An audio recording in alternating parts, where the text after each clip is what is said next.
उसने घर की जिम्मेदारी अपने कंधों पर ले ली। वह रोजाना सुबह उठकर सबसे पहले अपने माता पिता को स्नान कराने के लिए तालाब से पानी भरकर लाता था।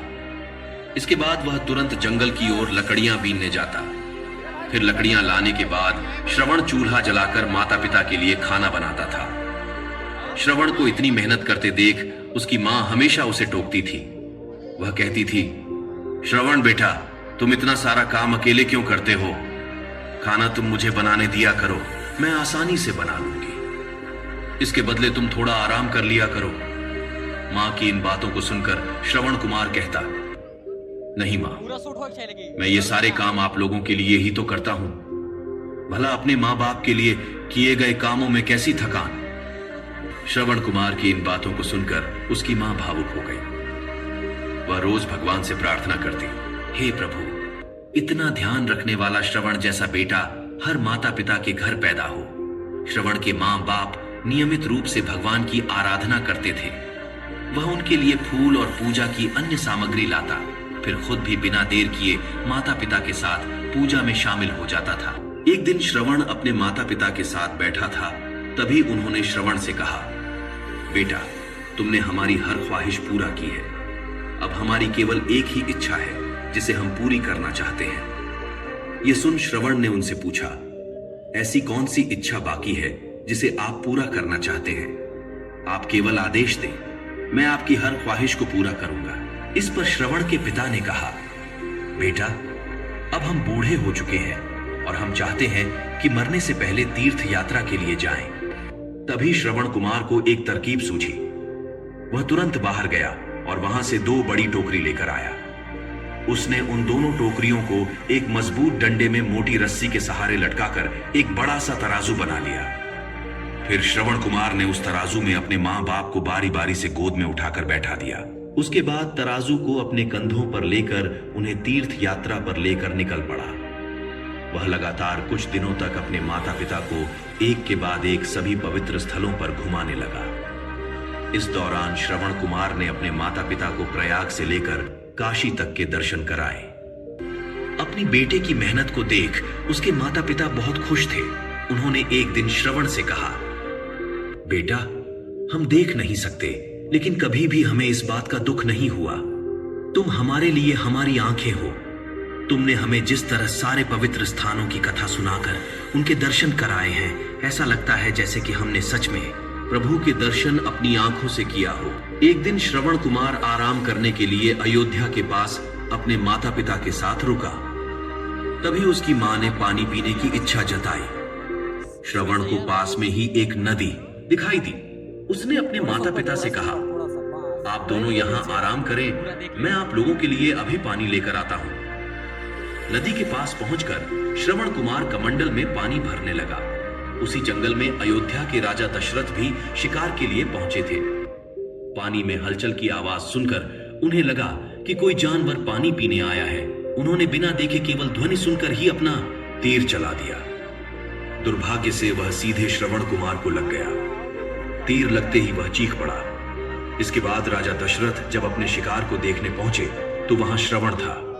वो तुरंत श्रवण कुमार के नजदीक पहुंचे और कहा, मुझसे बहुत बड़ी भूल हो गई, मुझे माफ कर दीजिए। मुझे बिल्कुल नहीं पता था कि यहां कोई मानव होगा। मैं इस गलती का पश्चाताप करने के लिए क्या करूं कि तुम मुझे माफ कर दो। तभी करहाते हुए श्रवण कुमार ने कहा, यहां से थोड़ी ही दूर जंगल में मेरे माता पिता बैठे हैं, उन्हें काफी प्यास लगी है, आप उन तक यह पानी पहुंचा दीजिए। इतना कहते कहते श्रवण कुमार की सांसें रुक गई। श्रवण कुमार की मौत से राजा दशरथ सुन्न पड़ गए। किसी तरह वो श्रवण कुमार के बताए अनुसार जल लेकर उसके माता पिता के पास पहुंचे। जब राजा दशरथ उनके करीब पहुंचे तो उन्होंने आश्चर्य से पूछा, तुम कौन हो और हमारे श्रवण को क्या हुआ?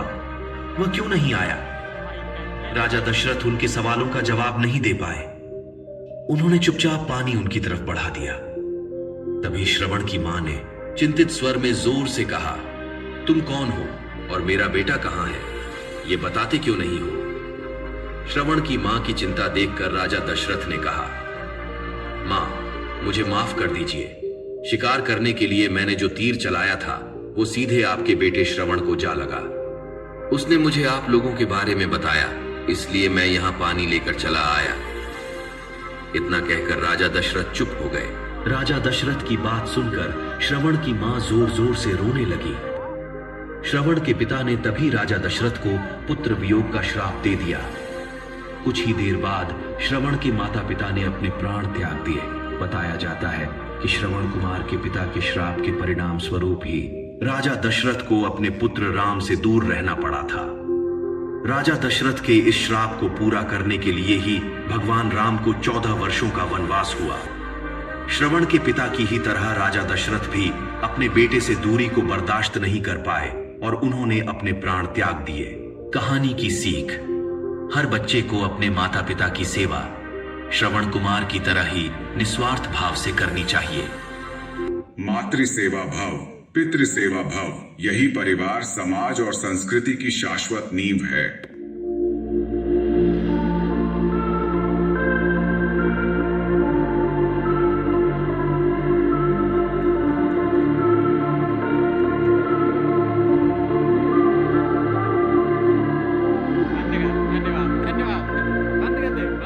समझता है मगर धरती की बेटी ये बादल समझता। आपको पुष्पगुच्छ देकर और पटका पहनाकर आपका स्वागत करते हैं माननीय MLC महोदय।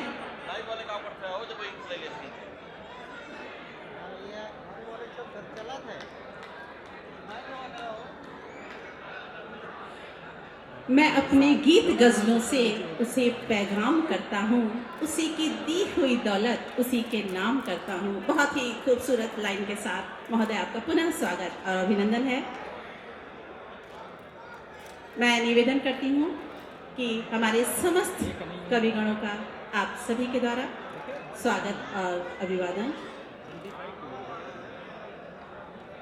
मैं मंच पर सादर आमंत्रित करना चाहती हूँ आदरणीय जिलाधिकारी महोदय, आदरणीय पुलिस अधीक्षक महोदय, आदरणीय मुख्य विकास अधिकारी महोदय, आप मंच पर आएं और हमारे युग कवि और समस्त कवि गणों का स्वागत और अभिनंदन करें। इसी के साथ मैं सादर आमंत्रित करती हूँ अनुपम पांडे जी, अध्यक्ष श्रवण क्षेत्र न्यास, कि आपके द्वारा श्रवण धाम महोत्सव स्मारिका हमारे कविगण का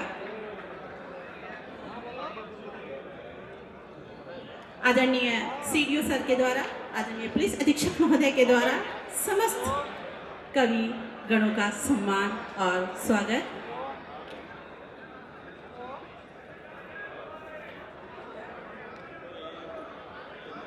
बहुत बहुत धन्यवाद। और डॉक्टर अनुपम पांडे जी अपनी स्मारिका के साथ श्रवण धाम महोत्सव स्मारिका आपको भेंट करने जा रहे हैं। महोदय, आपका अंबेडकर नगर की धरती पर बारंबार हर बार स्वागत और अभिनंदन।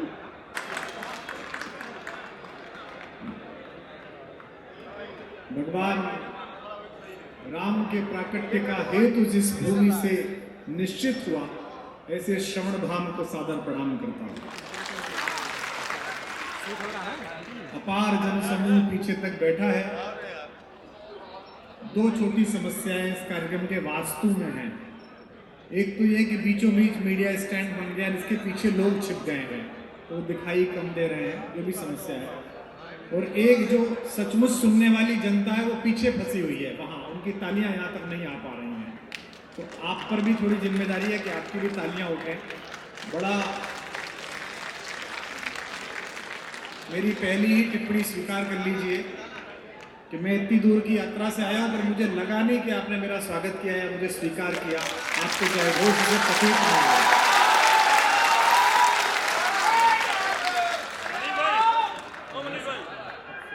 पत्रकार मित्रों से भी अनुरोध है कि जो बीच में लोग हैं वो पीछे के लोगों की चिंता करें, उनको देखने में भी समस्या है। यद्यपि स्क्रीन लगाए हुए हैं। बहुत अभिभूत हूँ यहाँ आते हुए। आज सुबह पुण्य भूमि अयोध्या में दर्शन का सौभाग्य मिला और अब यहाँ श्रवण धाम में आप सबसे भेंट हो रही है। पहला दिन है जैसा मुझे आज बताया गया है। और हमारे बड़े बहनी अतिथि सामने बैठे हुए हैं। उन कवियों से आपका परिचय संचालिका जी ने करा दिया है, लेकिन फिर भी मैं करा देता हूँ ताकि इन कवियों को भी लगे कि इनका स्वागत हुआ। इस कोने में आपके अपने अंबेडकर नगर का एक ऐसा कवि जिसे पूरे भारत में इन दिनों स्वीकार किया जा रहा है, तो मुझे बहुत प्रिय है, बहुत राष्ट्रवादी और बड़ा तेजस्वी बालक है। आपने अपने इस लाल के लिए, अपने इस बेटे के लिए स्वतः स्फूर्त तालियां बजाई, लेकिन मंच के संचालक होने के नाते मेरा अनुरोध है कि एक बार जोरदार तालियां बजाकर अभय सिंह निर्जी को स्नेह दीजिएगा। उसके बगल में राजधानी महाराष्ट्र की जो है मुंबई, वहाँ से आए हुए दिनेश बावरा बैठे हैं, जिन्हें अक्सर आप बहुत सारी रील्स में देखते हैं, कई चैनलों पर वो आते हैं, कई प्रोग्रामों में उनकी आमद हुई, आपने देखा है लाफ्टर शोज में और अलग अलग में। आधी रात वो कई बार डिस्कवरी पर भी आते हैं, तब आप पहचान नहीं पाते हैं उन्हें। वो यहाँ पर एक बार तालियों के साथ आप उसका स्वागत कीजिए। सुदीप भोला से भी आपका परिचय है। सुदीप भोला देश के बहुत लोकप्रिय कवि हैं और बहुत वायरल कवि हैं, उनकी पैरोडी खूब मशहूर होती है। वे जबलपुर से हमारे बीच आए, मध्य प्रदेश से, माँ नर्मदा के तट से माँ तमसा के किनारे पर एक कवि आया है, तालियों के साथ उसका स्वागत कीजिए। और अवध क्षेत्र की ही एक बिटिया जिसने एकदम पिछले कुछ वर्षों में पूरे भारत में और विश्व में अपना नाम पहुंचाया है, चाहे सुदूर तंजानिया हो या लंदन के कार्यक्रम हो, उसकी आमद और उसकी पहुंच अपने आप में आश्वस्त है कि कविता पढ़ी जाएगी। ऐसी राजधानी लखनऊ से आई हुई साक्षी तिवारी के लिए भी एक बार आपकी तालियां गूंजे। ये आज के कवि हैं। मेरा नाम कवि के रूप में कुमार विश्वास है, थोड़ी लज्जा शेष हो तो एक बार मेरे लिए भी तालियां आप बजाइएगा। कवियों को मैं सूचना दे दूं, आपको तो पता ही है कि विश्व भर में जो कविता वो पढ़ रहे हैं, जो फेसबुक पर वो कविता लिख रहे हैं, जो टीवी में वो कविता लिख रहे हैं, जो पुस्तक में उनकी कविता छप रही है, वो आज जिस भूमि पर आए हैं इसके कारण छप रही है। 15-20 लोगों ने ताली बजाई, यही शायद पढ़े लिखे लोग हैं इस जगह के। मैं उनका बहुत स्वागत करता हूँ, आभार व्यक्त करता हूँ। कुछ लोग ऐसे जिन्हें संभवतः न पता होगा, मंच पर तो जो बाहर से कवि आए हैं शायद उन्हें ना पता हो, विश्व की पहली कविता इसी भूमि पर लिखी गई जहां हम बैठे हुए हैं, जहां हम खड़े हुए हैं। सुबह ही सुबह तमसा नदी में स्नान करके, तमिश्रा में स्नान करके महर्षि वाल्मीकि बाहर आए और एक पेड़ पर बैठे हुए क्रंच पक्षियों के जोड़ों में एक वधिक ने तीर मार दिया और उसमें नर क्रंच की मृत्यु हो गई। तो मादा क्रंच ने जो विलाप किया उसको सुनकर महर्षि वाल्मीकि के हृदय में जो पीड़ा हुई, जो शोक पैदा हुआ, वो श्लोक के रूप में प्रस्फुटित हुआ। अनुष्टुप छंद में पहला श्लोक लिखा गया और महर्षि नारद से उन्होंने पूछा कि ये क्या चीज थी जिसकी मात्राएं समान थी और जिसमें लय थी, एक गति थी। तो महर्षि नारद ने कहा, ये माता सरस्वती की पुत्री भगवती कविता कल्याणी है, इसके माध्यम से ही विश्व का कल्याण होगा। जब पूछा महर्षि ने कि मैं इसका क्या उपयोग करूं, तो उन्होंने कहा किसी तेजस्वी, क्रांतिकारी, युग परिवर्तक, भगवत व्यक्तित्व पर कविता लिखो। और ऐसा कौन व्यक्ति है? तो महर्षि ने कहा कि इक्ष्वाक वंश प्रभवो रामो नाम जना शता। इक्ष्वाक वंश में राम नाम का एक युवक हुआ है, उस पर कविता लिखो। जिस राम को घर घर पहुंचाने के लिए जिस कविता की पहली आविष्कृति जिस जमीन पर हुई हो, वहां एक एक व्यक्ति को महर्षि वाल्मीकि समझकर मैं सादर प्रणाम करता हूं। आप सबके हृदय में वाल्मीकि जाते हैं। कई बार आप जिस जगह पैदा होते हैं उस जगह का महत्व पता नहीं चलता। जो पीछे हमारे युवा लोग आए हैं, जो इस आकर्षण में चले आए कि टीवी पर जिसे देखते हैं वो आया है, कपिल के शो में जिसे देखते हैं वो आया है, मैं उन्हें सूचना दूं कि तुमको स्वयं यह सौभाग्य पता नहीं होगा जो तुम्हारे अंदर घटित हुआ। हमसे पूछिए जो हम लोग नोएडा जैसी जगह पर रहते हैं, जहाँ की कोई संस्कृति ही नहीं है, हम मिक्स वेज हैं, कोई सब्जी नहीं है, इधर वाला कहीं और का, इधर वाला कहीं और का है। आप जहाँ पैदा हुए हैं इसकी एक संस्कृति है और 1000 वर्ष की नहीं है, 2000 वर्ष की नहीं है। तालियां कम थी, जब से पृथ्वी शुरू हुई है तब से आपकी संस्कृति है, तब से आपका नाम है। अयोध्या के राजा शिकार के लिए निकले, मृगया के लिए निकले, और राजा भी कैसा जो देवासुर संग्राम में काम आता, राजा भी कैसा जो 5 कर्मेंद्रियों और 5 ज्ञानेंद्रियों को अपनी वश में रखकर, बलगा संभाल कर 10 रथों को एक साथ चलाता हो ऐसा दशरथ जब मृगया के लिए निकले तो इसी तमसा के किनारे सुबह ही सुबह पानी भरते हुए एक युवक के तुम्बी के स्वर को उन्होंने हरिण के पानी पीने को समझा और तीर चला दिया। अज्ञात था, कोई अपराध सोचकर नहीं किया गया था। हमारे पुलिस के अधिकारी बैठे हैं जो हमारे आईपीएस महोदय, इनकी कप्तान साहब कौन सी होती है, जो भी होती है, मैं तो क्यों याद करूं, मुझे किस पे लगानी है, आप ही को लगानी है। तो गैर इरादतन हत्या, दशरथ जी ने जो तीर चलाया था वो गैर इरादतन, लेकिन फिर भी जब उन्होंने उस तीर को निकाला और श्रवण कुमार विनम्र होने लगे तो उन्होंने कहा कि मेरे माता पिता को जल पिलाना और अपराध स्वीकार कर लेना तो वो क्षमा कर देंगे। उन्होंने अपराध स्वीकार किया और चिता की सेज पर चढ़ते हुए वृद्ध माता पिता ने दशरथ जी को शाप दिया, कहा कि जिस प्रकार पुत्र वियोग में हम रो रो कर अपना प्राण छोड़ रहे हैं, राजन तुम भी पुत्र वियोग में अपने प्राण तजोगे।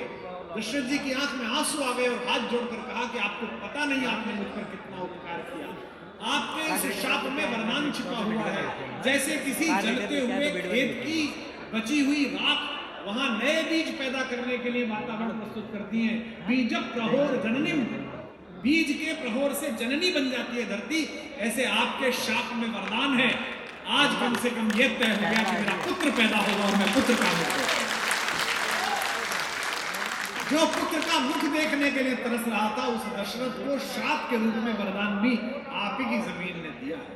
इसलिए कोई नेता यहां अगर हार जाए किसी भी पार्टी का तो बड़े प्रसन्न हो जाना कि वरदान मिला है, क्योंकि जमीन ही है।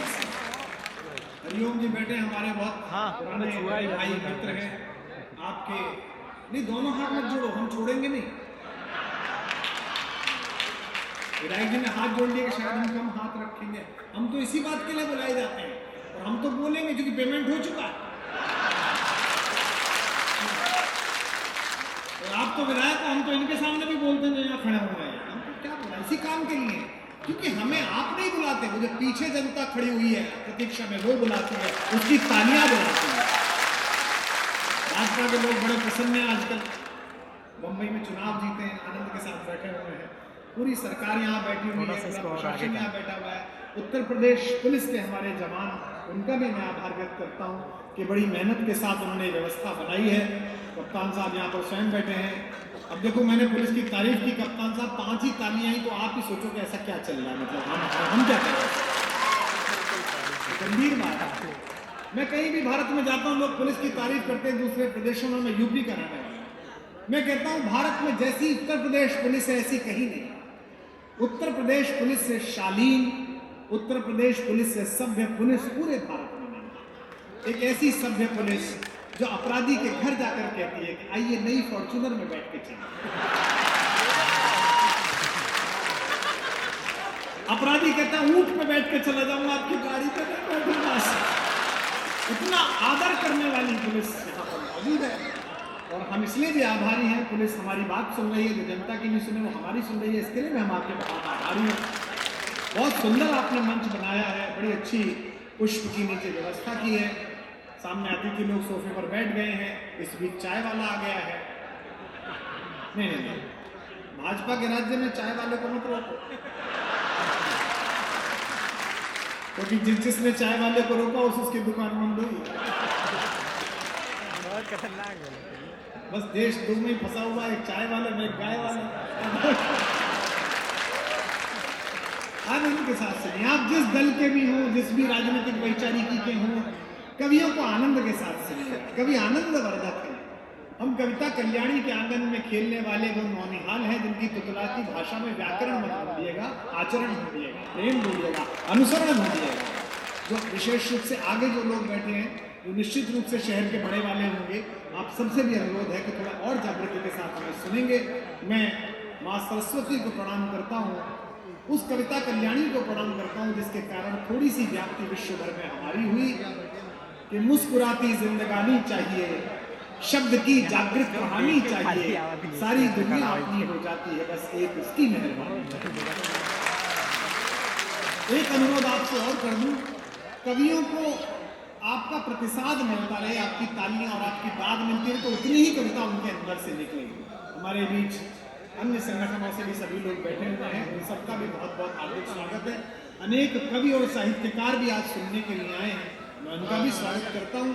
इन दिनों एक दिक्कत हो गई है जो पहले से ही मैं आपसे साझा कर लूँ, जहाँ जहाँ मुझे बुलाया जाता है वहाँ 50% लोग तो कविता सुनने आते हैं और 50% लोग देखने आते हैं। मेरा मन यह है कि 100% सुनने वाले पैदा हो जाएं तो मैं सुनाना शुरू करूं, आप सुनना शुरू करें, और वो तब शुरू हो जब आपकी ओर से दाद आए। अभी 15-20 मिनट बोलते हुए मुझे नहीं लगा कि मैं कवि सम्मेलन के मंच पर हूं, अभी वो आनंद नहीं आया, क्योंकि मेरे पूज्य गुरु डॉक्टर कुंवर बेचैन जी कहते थे कि कवि सम्मेलन दुतरफा व्यापार है, पूरी धरा भी साथ दे तो और बात है। अयोध्या की इस परिधि के किनारे बैठे हुए आप सब लोगों से प्रणाम करते हुए कहता हूं, और इसलिए भी इस मिट्टी को मैंने उतरते ही प्रणाम किया, क्योंकि जब कर्म के पथ पर मेरा भगवान चला, जब अयोध्या के युवराज पद से उतरकर एक सामान्य वनवासी के रूप में मेरा युवराज चला, जब महामहल ने, महाप्रसाद ने उसे रात्रि से वंचित कर दिया, विश्राम से वंचित कर दिया, अगली पंक्ति में दोनों हाथ आकाश में खड़े होकर 2 मिनट तक तालियां बजे, जब अयोध्या ने षड्यंत्र पूर्वक अपने राजकुमार को निर्वासित कर दिया, तब आपकी मिट्टी ने पहली रात उसे रुकाने का काम किया, उसे आश्रय देने का काम। जब आप मेरे राम को आश्रय दे सकते हो तो उनके गुणस्तवन करने वाले हम लोगों को तो आश्रय दे ही सकते हो, क्योंकि ये दुतरफा व्यापार है। पूरी धरा भी साथ दे तो और बात है, पर तू जरा भी साथ दे तो और बात है। अगली पंक्तियों पर बहुत अच्छा ऐसे ही सुनना शुरू कर दीजिएगा, पीछे वालों थोड़ा और जानना कि पूरी धरा भी साथ दे, द्रोण आ गया है। भाजपा वालों अब जरूर ताली बजाना, क्योंकि प्रधानमंत्री जी ने कहा है जहां मैं नहीं पहुंचूंगा वहां द्रोण से देख लूंगा। तो आप ये समझे ना कि साहब देख रहे हैं कि पूरी धरा भी साथ दे तो और बात है, पर तू जरा भी साथ दे तो और बात है। पीछे वालों चारों तरफ, दाईं तरफ, बाईं तरफ जितने लोग एक साथ इकट्ठे होना, पर तू जरा भी साथ दे तो और बात है। चलने को एक पांव पर भी चल रहे हैं लोग, पर दूसरा भी साथ दे तो और बात है। आपका साथ हमें प्राप्त हो, हमारे अंदर से कुछ कविता निकल सके। वाल्मीकि से चलकर कविता हम तक पहुंची है, हम उसे वैसी तो न रख पाए जैसे आदि कवि ने हमें सौंपी थी, लेकिन फिर भी हम उस आंगन में तुतलाते हुए स्वर हैं। आप सब बड़े लोग हैं, संभाल लेंगे, इसलिए मैं पहले कवि को आमंत्रित कर रहा हूं और बहादुर सैनिकों के शौर्य के किस्से सुनाऊंगा। किसी की चेतना सोई तो मैं उसको जगाऊंगा। मेरी कविता सदा निज देश का गुणगान करती है, मैं माता भारती की अर्चना के गीत गाऊंगा। मेरी कविता में श्रीमद् भागवत का सार लिखूंगा। मेरी कविता में श्रीमद् भागवत का सार लिखूंगा। जिन्हें है प्यार अपने देश से, मैं प्यार लिखूंगा। वतन के कुछ निकम में जो वतन से द्रोह करते हैं, सुदर्शन चक्र धारण कर उन्हें गद्दार लिखूंगा। सुदर्शन बहुत बहुत आभार व्यक्त करता हूँ। मां शारदे को नमन करता हूँ। हमारे मंचों की आन बान शान हम सबके परम आदरणीय युग कवि आदरणीय डॉक्टर कुमार विश्वास सर का मैं अंबेडकर नगर की इस पावन भूमि पर अभिनंदन करता हूं, स्वागत करता हूं। आज उनका आशीर्वाद हमें विशेष रूप से मिल रहा है।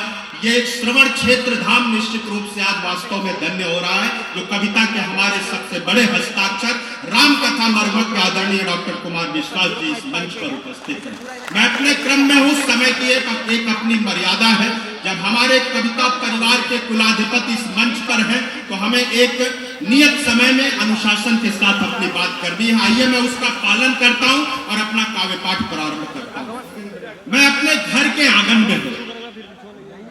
मैं देश के एक सैनिक का बेटा हूँ। आपकी अनुमति के साथ मैं देश के सैनिकों के परिचय से अपना काव्य पाठ प्रारंभ करना चाहता हूँ। आप अपना मन प्रेम आशीर्वाद अपनी तालियों के रूप में मुझ तक पहुंचाइएगा, मैं निवेदन करता हूँ। कैसे होते हैं सैनिक, मैं उनका परिचय पढ़ता हूँ, आपका आशीर्वाद चाहता हूँ। कि सीना ताने स्वाभिमान से सीमाओं पर हम रहते हैं। सीना ताने स्वाभिमान से सीमाओं पर हम रहते हैं। हंसते हंसते वक्षस्थल पर सीधी गोली हम सहते हैं। हर पल हर क्षण केवल अपना फर्ज निभाते हैं। जब भी शीश वतन ने मांगा शीश दान कर आते हैं। जब भी तालियों का घनत्व बढ़ा देना, जब भी शीश वतन ने मांगा शीश दान कर आते हैं। अपने घर की सारी सुख सुविधा जो त्यागा करते हैं, रात रात भर सीमाओं पर अपलक जागा करते हैं। इनके कारण ही उन्नत की सुदृढ़ होती डाली है। इनके लहू की बूंदों से उपवन में हरियाली है। इनकी निष्ठा का दुनिया में तोल नहीं हो सकता है। इनकी कुर्बानी का कोई मोल नहीं हो सकता है। मैं इनके सम्मान में कविता लिखता और सुनाता हूँ। सैनिक के चरणों में सादर अपना सिर झुकाता हूँ। अपना सिर झुकाता हूँ। लोहू से लथपथ घाटी में रोज तिरंगा जलता था। मैं थोड़ा सा कट होना चाहता हूँ, लेकिन सर मैं ये वादा करता हूँ, आपकी छत्र छाया में खड़ा हूँ, मैं बात पूरी ईमानदारी पूर्वक करूंगा। लोहू से लथपथ घाटी में रोज तिरंगा, अभी अंबेडकर नगर की वो तालियां मुझे मिली नहीं है जो आप लोग देते आए हैं, मैं मन मांगता हूं आपका। लोहू से लथपथ घाटी में रोज तिरंगा चलता था। देश के अंदर देश तोड़ने वालों का दल पलता था। केसर की क्यारी क्यारी में आतंकी अंगारे थे।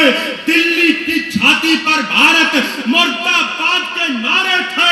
कान खोलकर दुनिया वालों इस कविता ऐलान सुनो। टुकड़े टुकड़े गैंग के लोगों तुम भी देकर ध्यान सुनो।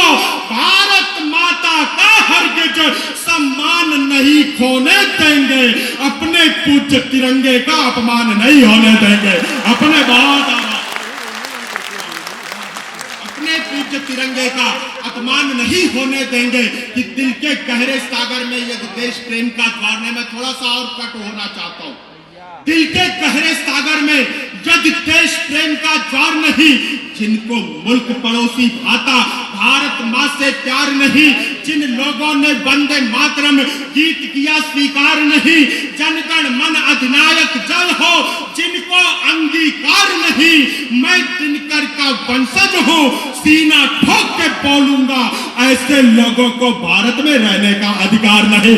ऐसे लोगों को बहुत प्रणाम करता हूं और कुछ और अंतर आपके बीच रखना चाहता हूं। और अब तक का मैं तालियों का सर्वाधिक बड़ा विस्फोट देखना चाहता हूं कि भारत श्वेत कपोतों से ही कश्ती खेता आया है। भारत श्वेत कपोतों से ही कश्ती खेता आया है। बारंबार पड़ोसी हमको धोखे देता आया है। शांत शांत के चक्कर में हम बहुत दिनों तक चले गए। कोट के ऊपर लाल गुलाबों वाले दिन अब चले गए। अंदर जितनी चीख तभी थी उतना हमने चीख लिया। दुश्मन को उसकी भाषा में उत्तर देना सीख लिया। इस नापाक पड़ोसी के घर तोड़ के हम दीवार गए। पहलगाम का बदला लेने बेटे सीमा पार गए। पहल तालियां कमजोर है अंबेडकर नगर। अगली पंक्ति पे फिर आपको अवसर देता हूं, आपका मन मांगता हूं कि भारत श्वेत कपोतों से ही कश्ती खेता आया है। बारंबार पड़ोसी हमको धोखे देता आया है। शांत शांत के चक्कर में हम बहुत दिनों तक चले गए।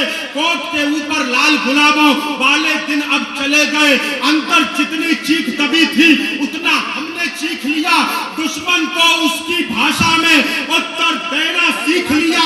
इस नापाक पड़ोसी के घर तोड़ के हम दीवार गए। पहलगाम का बदला लेने बेटे सीमा पार गए। भारत भूखा नक्शा पूरा करने की तैयारी। अगली पंक्ति पर तालियां उधार छोड़ मत देना।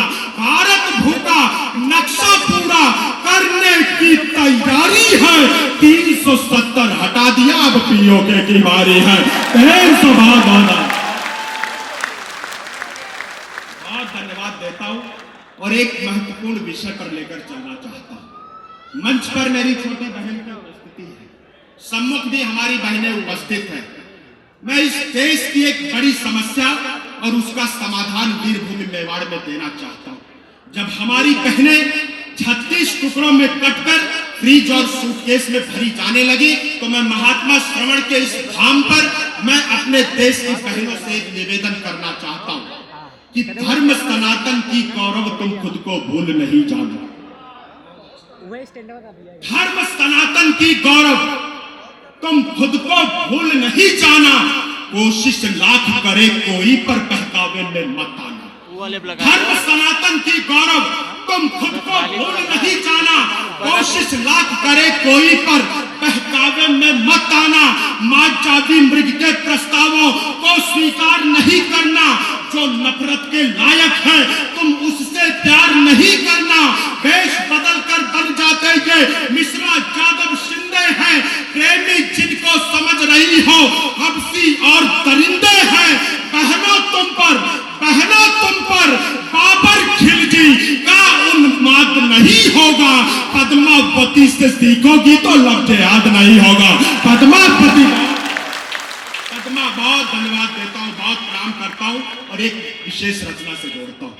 मित्रों, मैं आपकी अनुमति के साथ अपने पूज्य तिरंगे की आरती इस पावन मंच पर करना चाहता हूँ। विगत वर्ष जब अवनी फाउंडेशन के निवेदन पर डॉक्टर आलोक पांडे जी के बुलावे पर आदरणीय सर कुमार विश्वास जी शिव बाबा धाम में पधारे थे, तो आप लोगों ने एक रचना को उनके सम्मुख बहुत आशीर्वाद दिया था, भारत दर्शन। आज मैं एक नई रचना पुनः सर के सामने पढ़ना चाहता हूं और आप सबकी जमानत पर पढ़ना चाहता हूं। एक बार दोनों हाथों पर उठाकर मुझे उस रचना के लिए आदेशित कीजिए। मैं कविता प्रारंभ कि आजादी का मंत्र तिरंगा, पूजित पावन तंत्र तिरंगा। आजादी का मंत्र तिरंगा, पूजित पावन तंत्र तिरंगा। वसुधा है आकाश तिरंगा, देता हमें प्रकाश तिरंगा। आजादी का मंत्र तिरंगा, पूजित पावन तंत्र तिरंगा। वसुधा है आकाश तिरंगा, देता हमें प्रकाश तिरंगा। जीवन का उल्लास तिरंगा, पतझड़ में मधुमास तिरंगा। गौरव का एहसास तिरंगा, वीरों का विश्वास तिरंगा। नदियां है चट्टान तिरंगा, जनगण का उत्थान तिरंगा। उन्नत का अभियान तिरंगा, ज्ञान और विज्ञान तिरंगा। सेना का अभिमान तिरंगा, लगता है वरदान तिरंगा। आन बान है शान तिरंगा, भारत की पहचान तिरंगा। आन बान है शान तिरंगा, भारत की पहचान तिरंगा। ये अभिमान किसानों का है, ये अभिमान किसानों का है, बच्चों का बलवानों का है, मजदूरों की प्रत्याशा है और प्रगति की अभिलाषा है। युवा शक्ति का पूजित श्रम है, वीर सैनिकों का दमखम है। इसको बापू ने फहराया, सदा गर्व से ये लहराया। इसकी खातिर दीवानों ने हंसते हंसते प्राण लुटाया। ये बिस्मिल की जिज्ञासा है, ऊधम शेखर की भाषा है। इसने गोरों को हुंकारा, इसके आगे लंदन हारा। इसको लेकर बोस चले थे, 7,000 जोश चले थे। ये राजेंद्र जी का स्वर है, सारे प्रश्नों का उत्तर है। दुर्गा भाभी की ममता है, लाल बहादुर की क्षमता है। ये बलिदानों का सपना है, पिंगली जी की ये रचना है। बाबा साहब की आशा है, संविधान की परिभाषा है। ये पटेल का दृढ़ निश्चय है, भारत माता की जय जय है। ये सावरकर की दृढ़ता है, सेलुलर की गाथा कहता है। श्यामा जी का पावन प्रण है, अंत्योदय का उच्चारण है। जेपी लोहिया की धारा है, सबकी आंखों का तारा है। यह आजादी का अक्षत है, राजगुरु अशफाक भगत है। वंदे मातरम की हिलोर है, राष्ट्रगान की पुण्य डोर है। इसके जैसा कोई न दूजा, इसे क्रांतिवीरों ने पूजा। इसकी कत रुकने ना देंगे, इसको हम झुकने ना देंगे। इसकी कत इसकी कत रुकने ना देंगे, इसको हम झुकने ना देंगे। इसकी महिमा कब लिखता है, इसकी महिमा कब लिखता है? कवि को इसमें रवि दिखता है, इसमें रवि का तेज भरा है। केसरिया है, श्वेत हरा है, सिंहों की तरुणाई तिरंगा, रणथल की अगुवाई तिरंगा, अरियों का है काल तिरंगा, भारत का दिक्पाल तिरंगा, लाल किले का गर्व तिरंगा, शांति चैन का पर्व तिरंगा, लाल चौक की ये भक्ति है, यही कारगिल की शक्ति है, रण की तेज रवानी है ये, सीमा की निगरानी है ये, देश प्रेम को गति देता है, सतपथ को उन्नत देता है, इसका वैभव कब रुकता है, इसके आगे जग झुकता है, कोई इससे प्राण बचाता, कोई इस पर प्राण है ये, सबकी जिम्मेदारी है ये, इस पर आंच न आने पाए, सदा गर्व से ये लहराए, इस पर आज बहुत आभार, बहुत बहुत प्रणाम, इस पर आंच न आने पाए, सदा गर्व से ये लहराए, आओ इसको शीश नवाएं, आओ इसको शीश नवाएं, मुट्ठी कसकर शपथ उठाए, 3 रंग का ईश्वर है ये, हर पल इसे निहारेंगे, अपने पूज्य तिरंगे की हम आरती सदा उतारेंगे। अपने पूज्य, बहुत बहुत आभार, बहुत प्रणाम करता हूं और एक अंतिम 4 मिनट की रचना पढ़कर मैं आपसे विदा लेता हूं। मित्रों, मैंने बताया कि मैं एक सैनिक का बेटा हूं और ये बात मैं हर मंच पर बड़े गर्व के साथ कहता हूं। भी चाह नहीं है पिज्जा बर्गर आइसक्रीम की, मुझको अब परवाह नहीं है दिवाली पर जूते कपड़े, भले न तुम मुझको दिलवाना, होली में पिचकारी गुझिया, पापा तुम कुछ भी मत लाना। कब कहता हूँ चांद मुझे दो या फिर तोड़ के तारा दे दो, पापा अपने बच्चे को तुम आकर सिर्फ सहारा दे दो, पापा अपने बच्चे को तुम आकर सिर्फ सहारा दे दो। कल ही खड़ी हुई थी, उसकी एक 3 साल की छोटी बहन होती है। मैं इस पावन मंच पर एक शहीद के परिवार की सबसे सच्ची तस्वीर रखना चाहता हूँ, आपका मन मांगता हूँ। कल ही रात तुम्हारी लाडो मोबाइल ले खड़ी हुई थी, पापा से अब बात करा दो, मुझसे जिद पर अड़ी हुई थी। घर में जो खुशियां ले आए, घर में जो खुशियां ले आए, ऐसी कोई राह नहीं है, मम्मी घर में रो लेती है, उसके दुख की थाह नहीं है, सपने में ही साथ तुम्हारे पापा अक्सर सो लेता हूँ, जब जब याद तुम्हारी आई मौन अकेला रो लेता हूँ। अपनी बाहों में भरकर तुम, अपनी बाहों में भरकर तुम मुझको ये जग सहारा दे दो, पापा अपने बच्चे को तुम आकर सिर्फ सहारा दे दो। पापा, आपकी कमजोर तालियों को भी प्रणाम करता हूँ और इस कविता का अंतिम बंद आपके बीच रखता हूँ। आपकी इन भीगी पलकों को मैं तालियों में बदलते हुए देखना चाहता हूँ, अपने आशीर्वाद से विदा कीजिएगा। मैं अपने जीवन की भी सच्ची पंक्तियां पढ़ने जा रहा हूं और मुझे ये कहने में कोई शौक नहीं है या कोई झिझक नहीं है, ये मेरा गर्व है कि मैं एक सैनिक का बेटा हूं और देश की सेना में, देश के बॉर्डर पर उनका वो योगदान था कि हमने उन्हें तिरंगे के साथ विदा किया है, इसलिए मेरे जीवन की भी सच्ची पंक्तियां हैं। मैं एक बात मंच पर बताना चाहता हूं, जब मेरे पिताजी अपनी अंतिम अवस्था में थे तो आदरणीय कुमार सर का दिया हुआ ऑक्सीजन कंसंट्रेटर उनके कम है। मैं वो भाव आपके बीच रखना चाहता हूं। पर सोए थे दादा दादी मम्मी, तुमको बाहों में कस-कस रोए थे, सीने पर अनगिन गोली थी, सीने पर अनगिन गोली थी, धड़के शमशीर साथ नहीं था, पैर तो दोनों ठीक थे पापा, आया दाया हाथ नहीं था, पैर तो दोनों ठीक थे पापा, आया दाया हाथ नहीं था। घर पर भारी भीड़ जमा थी, आंखों में अंगारे थे, विदा कर दीजिएगा। घर पर भारी भीड़ जमा थी, आंखों में अंगारे थे, हर होठों पर नाम तुम्हारा, भारत माँ के नारे थे। वापस फिर तुम कब आओगे, वापस फिर तुम कब आओगे, उत्तर हमें हमारा दे दो, पापा अपने बच्चों को तुम आकर सिर्फ सहारा दे दो। बहुत बहुत धन्यवाद। जय हिंद, वंदे मातरम, जय श्री राम। एक बार बच्चे के लिए जोरदार तालियां बजा दीजिए, दोनों हाथ उठाकर। बहुत मन से उसने भावुक होकर अपनी कविताएं सुनाई। फिर हम रोए जाए।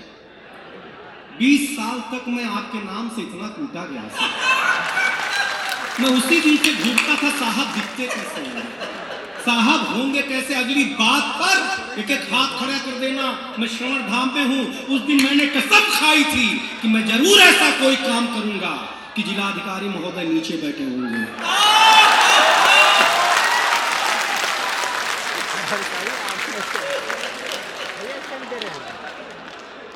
आज पता चला कि भगवान के घर देर है। सर, कौन बाप नहीं चाहता है कि उसका बेटा इतना बड़ा अधिकारी बने, मगर कूट कूट के सिर्फ मेरे पिता ने चाहा। हरिओम जी को प्रणाम करता हूँ। हमारे बेटे ने गुरुदेव एक दिन पूछा कि रावण को नेता लोग क्यों जलाता। हमने कहा बेटा, जिसके खानदान का मरेगा। गोरखनाथ बाबा, हम जानते हैं भारतीय। देखो आप एक बात समझ जाइए, हमारा जन्म जो है आपके इसी जगह का है। जहांगीरगंज एक चौराहा है, वहीं के बगल में एक गांव है आदमपुर, हम वहीं पैदा हुए हैं, तो हम आपके हरकतों से वाकिफ हैं। हाँ, आप चिंता मत करिएगा, मैं बता दिया करूंगा। देखो, भारतीय आदमी की आदत होती है, जो सत्यनारायण भगवान की कथा अगर 10वीं बार भी सुन रहा हो, तभी भी जब तक पंडित ना कहे कि अध्याय समाप्त हुआ, तब तक हम अक्षत फूल नहीं छोड़ते। तो मैं आपको बता दिया करूंगा कि अध्याय कहाँ समाप्त हुआ, वही ताली ठोकना, मेरी भी इज्जत रह जाएगी, आपकी भी इज्जत रह जाएगी। और प्रशासन और शासन दोनों को बता दो कि कुमार जी का वेतन इतना ज्यादा है कि आप उनको एक ही बार बुला सकते हैं, और हमारा इतना कम है कि हम हर साल आ सकते हैं। नहीं रहेगा, तो हम आपको बता दिया करेंगे कि अध्याय कहाँ समाप्त हुआ, वही ताली ठोकना। इतनी महिलाएं बैठी हैं, महिलाएं सुनने आई, अध्याय समाप्त हुआ, सुनने। अरे भाभी, भगवान कसम बता रहे हैं, महिला और पुरुष में एक लाइन का अंतर। अच्छा, महिला और पुरुष में एक लाइन का अंतर है। पुरुष इस कान से सुनता है, इस कान से निकाल देता है, महिलाएं दोनों कान से सुनती हैं, फिर मुंह से निकालना शुरू करती हैं।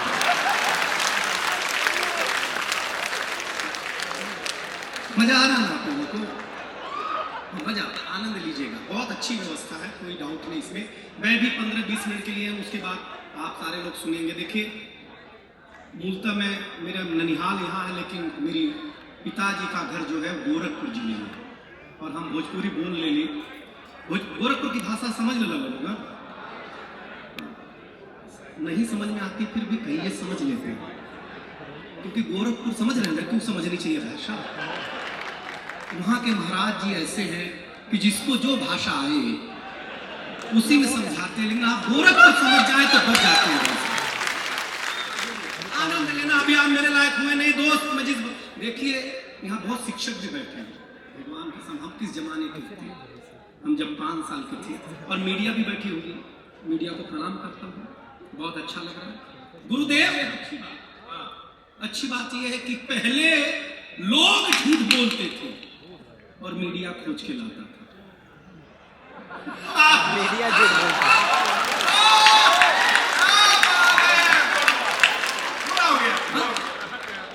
अब मीडिया झूठ बोलता है और लोग खोज के लाते हैं, अध्याय समाप्त हुआ। मैं आप लाइए, सोफा लाइए, उठाइए, बैठिए गुरुदेव, किसी अच्छे आदमी के लिए आया, बैठिए बैठिए, अच्छी व्यवस्था, बहुत अच्छी। देखिए, राजनीति के लोग बैठे हैं, मेरी बात का बुरा मत मानना।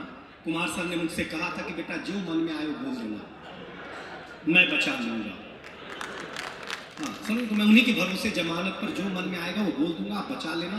अभी आप मेरे लायक हुए नहीं, जरा हो जाइए। आप लोगों को श्रवण धाम में कुमार विश्वास जी की उपलब्धता बहुत बड़ी बात हो गई, क्योंकि कविता का रंग जब हरिवंश राय बच्चन की कलम में उतरा तो उन्होंने लिखा, रंग बरसे भीगे चुनर वाली, ये रंग आस्था की चौखट पर आया तो मीरा ने गाया, श्याम पिया मोरी रंगे चुनरिया, ऐसी रंगी छीटे रामा धोबिया धोए चाहे सारी उमरिया। ये रंग फिल्मी पर्दे पर आया तो सुनील दत्त साहब ने कहा कि रंग और नूर की बारात किसे पेश करूं, ये मुरादों की हंसी रात किसे पेश करूं। ये रंग शायरी में आया तो शायर ने लिखा, इसी रंग रंग में रंग है, तुझे रंग रंग में रंग दिया, मेरा रंग आया है रंग पर तेरा रंग चढ़ के उतर गया। ये रंग कविता में आया तो कवि ने बोला, इस रंग बदलती दुनिया में मैं रंग बेचता हूँ, हिंदुस्तान और 26 जनवरी से प्रेम हो तो एक हाथ खड़े करना। ये रंग जब 23 साल के नौजवान के सर चढ़ करके बोला तो गली गली में भगत सिंह ने गाया, मेरा रंग दे बसंती चोला में। ये कविता का नाम है।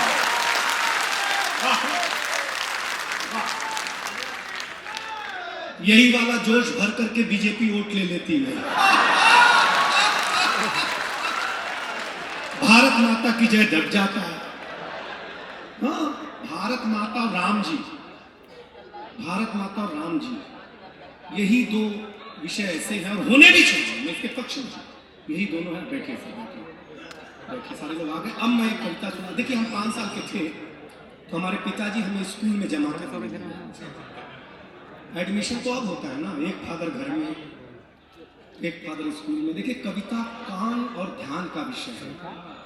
कृष्ण जी के बांसुरी के तान में है चाल, लेकिन सुनने वाले भी कान राधा जैसे चाहिए। एक वादा कर ले, कुमार सर को सुनाएंगे। देखिए, एक और बात आप बता दूं गुरुदेव, बहुत ईमानदारी से, 10वीं और 12वीं कोई भी शिक्षक करा सकता है, इन 13वीं पंडित ही कराएगा। हाँ, ये समझ लेना। तो आप इतना हल्की में मत लिया करो हमको, हम अच्छे करिए यार, आप बेइज्जती जैसा मत महसूस करा करो। बहुत अच्छा लगा, बहुत ज्यादा, क्योंकि बहुत भीड़ है, कुमार सर को सुनना है, लंबा सुनना है उनको। आप लोग आए हैं। मैं देखिए, भारत क्या है, एक अंग्रेज आए, बोले क्या तुम्हारा हिंदुस्तान? तो हम तुलसी माता के पौधे के पास ले गए। हमने कहा ये हमारी अम्मा है। उसने उखाड़ करके पत्ते पत्ते अलग कर दिए, बोली ये तुम्हारी माता। अब मेरे अंदर का उत्तर प्रदेश जगा। मैं उसको एक खुजली के पेड़ के पास ले गया। मैंने कहा पिताजी से मिलो। उसने पिताजी को उखाड़ा। पिताजी ने ऐसा कार्यक्रम दिखाया, उसके बाद से ही सारे अंग्रेज लाल पैदा होने लगे, पहले काले पैदा हुआ। बहुत अच्छा लग रहा है। आज हाँ, आप लोग भी, अरे बाप रे, इतना पुलिस सुन रही है। आज हमको ऐसा लगा कि हम मुख्यमंत्री वगैरह हैं का। इतना प्रोटोकॉल, इतना गाड़ी, कि तो गिरफ्तारी पे इतना पुलिस आता है, कि तो सम्मान में इतना पुलिस आता है। इतना पुलिस अगर हमारे घरे भेज देना, भगवान कसम नौकरी छोड़वा दी अपनी हमारी। बहुत अच्छा पुलिस, बहुत अच्छा। अरे प्रणव आ गए तुम, अरे वाह वाह, चला आगे आगे लगनी बड़ी बात है। मैं एक कविता सुनाता हूँ आपको। अच्छा सुना रहा हूँ मैं? कितने लोगों को लग रहा अच्छा सुना रहा हूँ?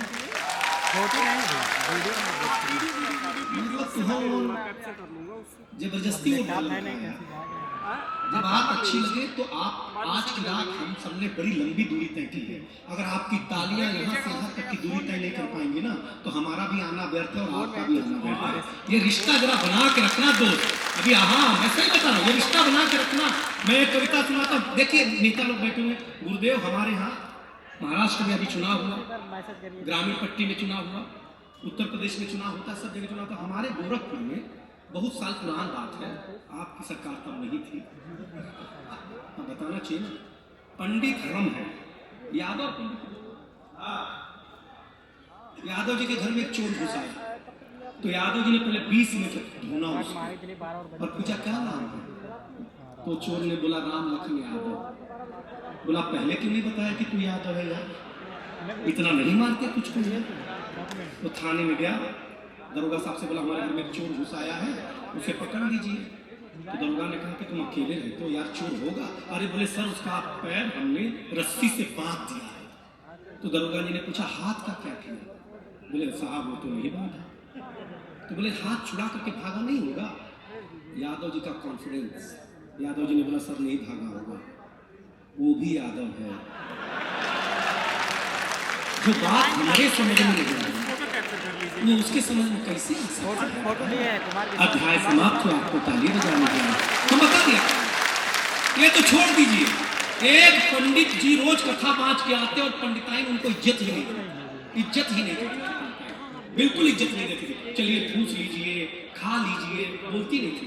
बढ़ जाइए, बड़ी बेइज्जत करते थे। बोला पंडित ने कि देखो, बगल के घर की महिला जो है वो आपसे छोटी है, कद में, काठी में, जात में, धर्म में, वो अपने पति को कितना इज्जत देती है, पीढ़ा लगाती है, उस पर एक चद्दर रखती है, प्यार से बुलाती है, आइए खा लीजिए।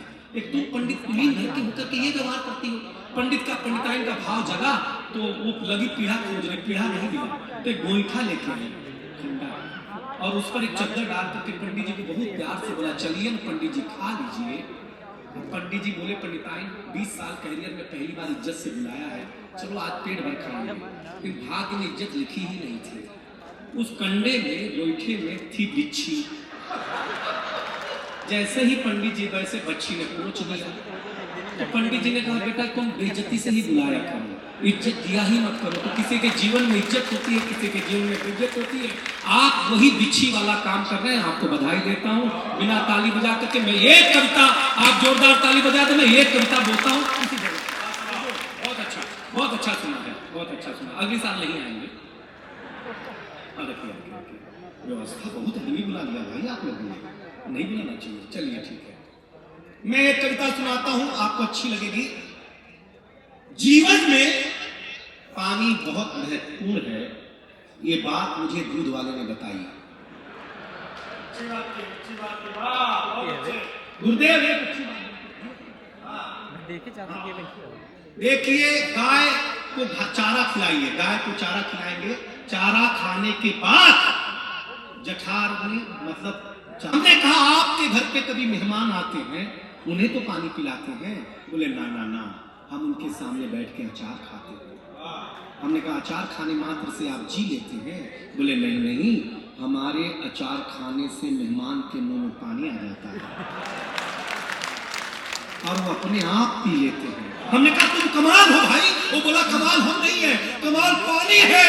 पानी की हम सब पर बड़ी मेहरबानी है, चाहे जीव हो, जंतु हो, जानवर हो या जात हो इंसानी, सबको चाहिए पानी। एक बात जान करके आपको होगी हैरानी, चाहे ऐतिहासिक हो या पौराणिक, हर बड़ी घटना के पीछे है पानी। अगली पंक्ति जो आ रही है, कुमार भैया ने बहुत सराहा है सर ने, शायद आपके नगर के लिए सबसे उपयुक्त पंक्ति है। शायद देखता हूं कि सर्वाधिक तालियां इसी बात पर आ जाए। बहुत सोचा है, बड़े मन के साथ सुनिएगा, बहुत मन के साथ सुनाने की कोशिश करा दिनेश बाबा, कि चाहे ऐतिहासिक हो या पौराणिक, हर बड़ी घटना के पीछे पानी है। आपने सुनी होगी राम कहानी, उसके पीछे भी है पानी। पानी लेने गए श्रवण कुमार को अगर राजा दशरथ ने जानवर समझ के न मारा होता तो राम राजा ही होते, वनवास में धारा होता। एक बात आपको और बतानी है, महाभारत के पीछे भी पानी है। पानी के आभासी कुंड में दुर्योधन के गिरने पर अगर द्रौपदी ने ताना न दिया होता तो इस धरती पर महाभारत न हुआ होता।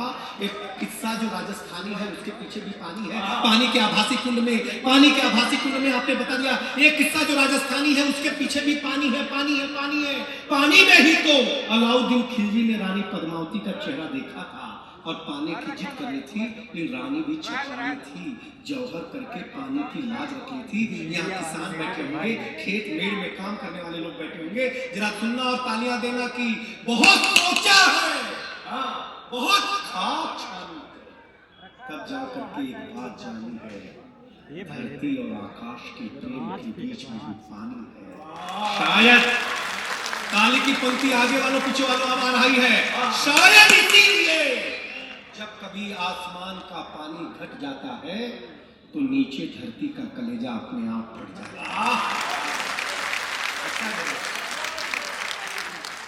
इसलिए छूकर एक रोज सपने में छूकर तन मन चंदन बन कर डाला, जो हर रोज छुआ जाएगा उस पागल पर क्या तालियों के साथ स्वागत कीजिएगा।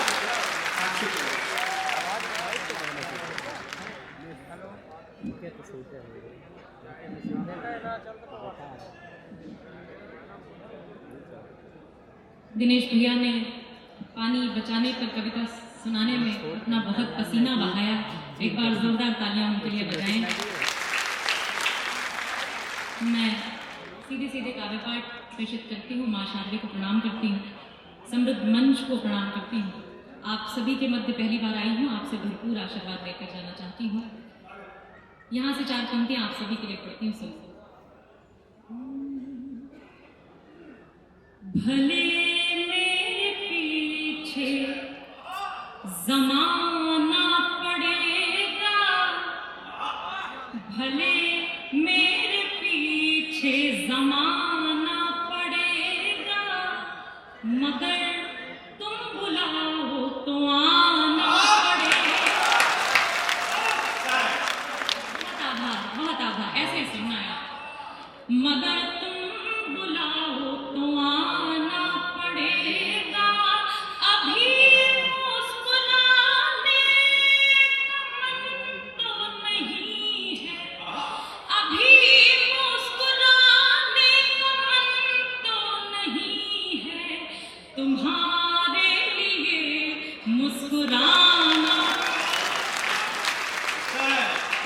बहुत आभार, बहुत धन्यवाद। आप बहुत अच्छा सुन रहे हैं, बहुत मन से सुन रहे हैं। निवेदन कर रही हूँ और 4 पंक्तियां इसी तरह से सुन रही हूँ।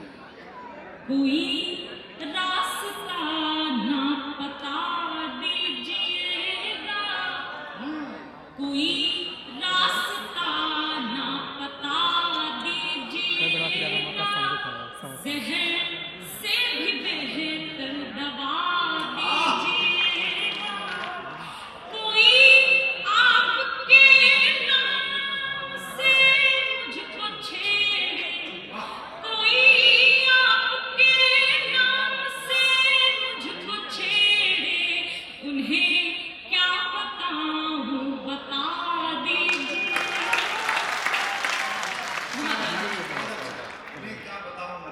उन्हें क्या बताऊं बता दीजिएगा। और जिसके हाथ अभी भी खामोश है उनके लिए कहती हूँ कि बताओ कौन जानेगा, बताओ कौन समझेगा, अगर तुम ही नहीं समझे तो मुझको कौन समझेगा। आप कविताएं सुनने के लिए आए हैं, हम आपकी दाद आपके आशीर्वाद के लिए आए हैं, तो कहती हूँ बताओ कौन जानेगा, बताओ कौन समझेगा, अगर तुम ही नहीं समझे तो मुझको कौन समझेगा। मुझे तुमने नहीं समझा, मुझे तुमने नहीं समझा, तुम्हें मैंने नहीं समझा, हमें तुम ही नहीं समझे तो हमको कौन समझेगा। तब पढ़ती हूँ सुने की कभी थम रही है, कभी चल रही है, कभी थम रही है, कभी चल रही है, उम्मीदें जिंदगी चल रही है। आपकी तालियां बहुत कम थी। मैं निवेदन कर रही हूँ चौथी पंक्ति पर आपका मन मिलेगा, उस उम्मीद के साथ पढ़ती हूँ। कभी थम रही है, कभी चल रही है, उम्मीदें खत्म जिंदगी चल रही है, ज़माना मेरे संग संग चल रहा है, ज़माना मेरे संग संग चल रहा है, बराबर में तेरी कमी चल रही। बहुत आभार, बहुत धन्यवाद। कुछ ऐसे तेरी बद्दुआ चल रही है, कुछ ऐसे तेरी बद्दुआ चल रही है, हो रहा है मुझे लग रहा है कोई रो रहा है, सिसकते सिसकते हवा चल रही है। बहुत आभार, बहुत धन्यवाद।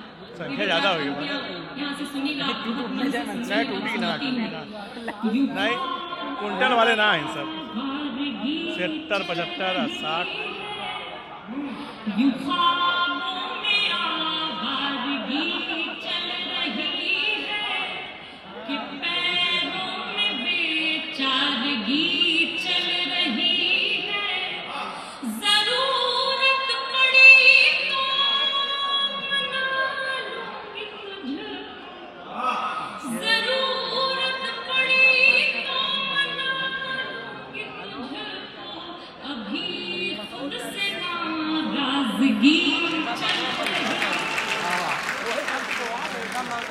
अभी खुद से नाराजगी। श्रद्धेय डॉक्टर कुमार विश्वास जी की उपस्थिति इस मंच पर है और हमारा बहुत सौभाग्य है कि उनके समक्ष उनके सानिध्य में हम काव्य पाठ कर रहे हैं। उन्होंने कभी कहा कि दुनिया में ऐसा कौन है आपके और दिन आपका हम सुनूंगी, किसी और दिन आपका हम सुनूंगी, अभी आंसुओं की कमी, अभी आंसुओं की कमी चल रही। और एक प्रेम का मुक्तक इस तरह सुन लीजिएगा कि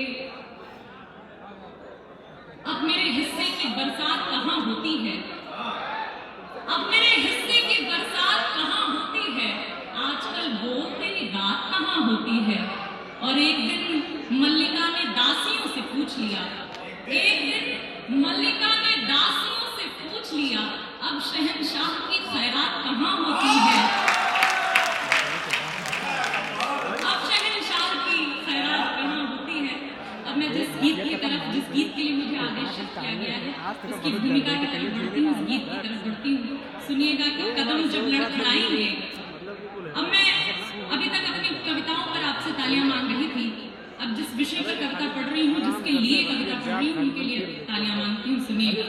कदम जब लड़खड़ाएंगे, मातृशक्तियों की उपस्थिति है। मैं एकमात्र मंच से मातृशक्ति का प्रतिनिधित्व कर रही हूँ, तो ये 4 पंक्तियां कहती हैं। कदम जब लड़खड़ाएंगे, उन्हें चलने का दम देंगे। वो अपनी जान को अपनी जान पाने की कसम देगी, और मेरी माँ भारती जब शीश का बलिदान मांगेगी, तो भारत की हर एक बेटी भगत सिंह को जन्म देगी। मेरा मन है कि मैं आप सभी के मध्य एक गीत पढ़ूं, मंच आ गया। आप सब एक बार जोरदार तालियों से मुझे आदेश करेंगे कि मैं छोटा सा गीत पढ़ सकूंगी।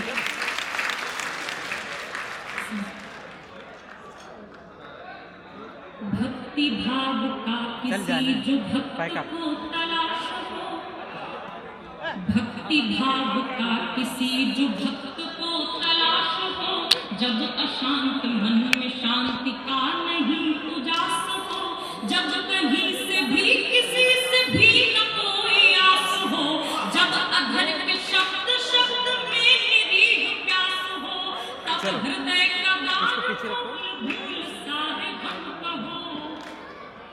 वंदे मातरम कहो जी, वंदे मातरम कहो, वंदे मातरम कहो जी, वंदे मातरम कहो, वंदे मातरम ने अपना 150 वर्ष पूर्ण किया है। इस मौके पर आप सभी का मन मिलेगा तो ये उत्सव हो जाएगा। मैं निवेदन कर रही हूँ